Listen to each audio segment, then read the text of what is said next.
په پخوا زمانو کې به ښځې هم جومات ته تللې. نو یوه نجلۍ چې روزمره به جومات ته تلله، نو یو ځوان یې مخه نیوله. روزمره یې ځوان مخه نیوله د دې لپاره چې دې ځوان له دې نجلۍ سره مینه لرله. بالاخره د نجلۍ ډېره ستړې شوه، ځکه روزمره دې ځوان ورته مخه نیوله. بله ورځ چې نجلۍ کله جومات ته ځي، نو دا ځوان یې مخې ته ودرېږي په ډېرې غوسې سره.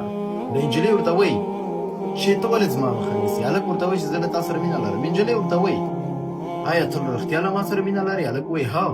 آیا غواړې له ما سره حلاله نکاح وکړې؟ هلک وایي اماده یم چې در سره حلاله نکاح وکړم. نجلۍ ورته وایي زه صرف او صرف یو شرط لرم، که چېرته هغه شرط تا زما پوره کړ، نو زه به حتما له تا سره حلاله نکاح وکړم. هلک ورته وایي کوم غر درته چپه کړم؟ راته ووایه هر رقم شرط چې ته په ما تړې زه اماده یم چې درته یې وکړم.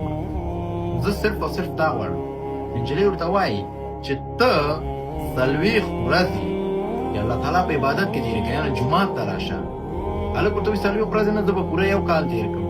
نجلۍ ورته وایي نه، ته 40 ورځې راشه، په یو 40مه ورځ به زه په همدغه ځای کې تا ته ناسته یم او ته به هم راشې، ولاړ به شو او نکاح به وتړو.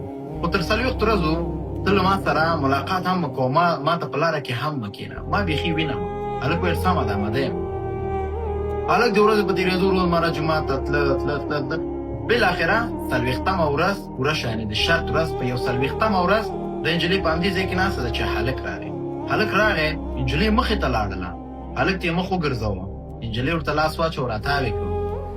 وایي نن خو د وادي ورځ ده که نه، زه چې ځو نکاح وتړو. هلک وایي نه زه نه غواړم چې نکاح وتړم در سره. نجلۍ وایي ولې؟ تا ته خو ما شرط در کړ او شرط دې پوره کړ، راځه. هلک ورته وایي چې زه اوس د پخوا په شان تا سره مینه نه لرم. نجلۍ ورته وایي ولې؟ هلک ورته وایي ځکه چې په دغه 40 ورځو کې ما د خپل پاک رب سره دومره مینه پیدا کړه چې دا د دنیا مینه راته ټول یو تمثیل ښکاري، ټول راته یو ډرامې غوندې ښکاري، ټول راته یو دروغ غوندې ښکاري.